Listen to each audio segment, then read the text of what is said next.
Hello বন্ধুরা, আশা করি সকলে ভালো আছো। গল্পে গল্পে ভোকাবুলারি তৃতীয় ক্লাসে চলে আসলাম।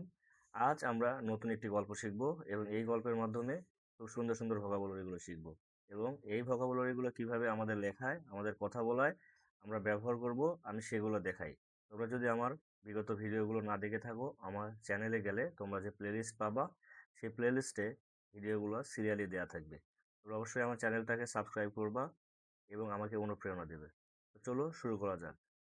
আজকের গল্পটি হলো একটি সামাজিক বিপ্লব। একটি সামাজিক বিপ্লব কিভাবে হয় এবং কিভাবে করতে হয় সেটি দেখাবো। গ্রামের একটি গ্রামের স্কুলটির অবস্থা ছিল অত্যন্ত ডিপ্লোরেবল। অর্থ কি? শোচনীয় অবস্থা ছিল। মানে গ্রামের স্কুলগুলো তো শোচনীয় হয়। এই ডিপ্লোরেবল অর্থ হলো কি? শোচনীয়। কিন্তু কর্তৃপক্ষের এ নিয়ে কোনো মাথা ব্যথা ছিল না। তারা সবসময় টাকার অভাবের কথা বলে বিষয়টি ইভার্ট অর্থ কি? এড়িয়ে যেত। ইভার্ট অর্থ এড়িয়ে যাওয়া, অর্থাৎ এড়িয়ে যেত। এই অবহেলা দেখে স্থানীয় এক তরুণ শিক্ষক স্কুলের মান উন্নয়নে খুব স্ট্রেনস শুরু করলেন, মানে কি কঠোর পরিশ্রম শুরু করলেন। স্ট্রেনস অর্থ হলো কঠোর পরিশ্রম। স্ট্রেনস অর্থ কি? কঠোর পরিশ্রম শুরু করলেন। তিনি গ্রামের স্বচ্ছ ব্যক্তিদের কাছ থেকে সহায়তা চেয়ে তাদের পারসুয়াইড, মানে কি তাদের রাজি করাতে অথবা প্ররোচিত করতে অথবা পটাতে সক্ষম হলেন। শিক্ষকের এই নিঃস্বার্থ কাজ সবার মাঝে একটি প্রোফাউন্ড, এই প্রোফাউন্ড অর্থ হলো গভীর, এই প্রোফাউন্ড হলো গভীর প্রভাব ফেললেন। যারা শুরুতে তাকে নিয়ে সমালোচনা করেছিল তারা পরেও তাদের ভুল এই অ্যাকনলেজ অর্থ হলো কি? স্বীকার করা, অর্থাৎ স্বীকার করলো, ভুল স্বীকার করলো।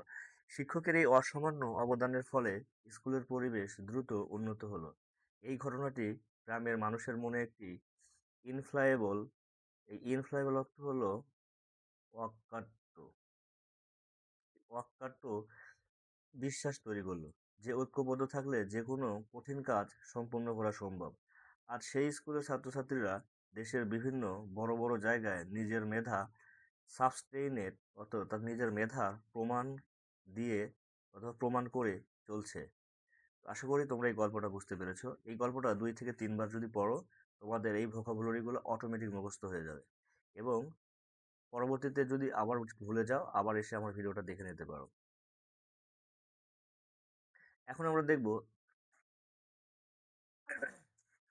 ভোকাবুলারি লিস্ট, আমাদের যে ভোকাবুলারি লিস্ট সেগুলো ব্যবহার করে কিভাবে আমরা বাক্য তৈরি করব। তো হলো এই ডিপ্লোরেবল অর্থ হলো কি? শোচনীয় বা অত্যন্ত, অত্যন্ত কি? মন্দ। তাহলে কি the living condition in the slum are deplorable, মানে বস্তির জীবনযাত্রার মান অত্যন্ত কি? শোচনীয়। তাহলে দ্য লিভিং কন্ডিশন, এই অবস্থা, in the slum are deplorable, বস্তির জীবনযাত্রার মান কি? অত্যন্ত শোচনীয়। 2 নম্বরে আছে ইভাট। এই ইভাট অর্থ হলো কি? এড়িয়ে চলা, এড়িয়ে চলা বা কৌশলে এড়ানো, মানে কৌশলে এড়ানো। মানে আপনি কাউকে কিছু বলছেন কিন্তু সে রাজি না, মানে কৌশলে এড়িয়ে যায়, অনেক ইনিয়ে বিনিয়ে কথা বলে, এটাকে বলা হয় ইভাট। তাহলে he tried to evade the taxes by hiding his income. তাহলে he tried to evade the taxes by hiding his income. সে তার আয় লুকিয়ে কর ফাঁকি দেওয়া চেষ্টা করছিল। তারপরে তৃতীয়টা ছিল কি? স্ট্রেনোয়াস। স্ট্রেনোয়াস হলো কঠোর পরিশ্রম করা বা কঠোর পরিশ্রম সাধ্য বা প্রবল পরিশ্রম। তাহলে we made a strenuous effort to finish the work on time. তাহলে we made a strenuous effort to finish the work on time. আমরা সময় মতো কাজটি শেষ করার জন্য কঠোর প্রচেষ্টা চালিয়েছিলাম। তারপরে 4 নম্বর আছে কি? পারসুয়াইড। এই পারসুয়াইড অর্থ হলো প্ররোচিত করা অথবা কাউকে কোনো কিছুতে রাজি করানো অথবা পটানো। সাপোজ আপনি আপনার গার্লফ্রেন্ডকে পটাবেন, যে এখানে ব্যবহার করতে পারেন পারসুয়াইড। এই পারসুয়েট, তাহলে I manage to pursuit him to join the team. আমি তাকে দলে যোগ দিতে রাজি করাতে পেরেছিলাম। পারসুয়াইড, এটা একটি পাস্ট টেন্স, পারসুয়াইড। ওকে। প্রোফাউন্ড অর্থ হলো কি? গভীর। প্রোফাউন্ড অর্থ হলো গভীর বা সুদূর প্রসারী, মানে এটা অনেক ইম্প্যাক্ট ফেলে এরকম। The book the book had a profound influence on my life. The book had a profound influence on my life. বইটি আমার জীবনের উপর গভীর প্রভাব ফেলেছিল।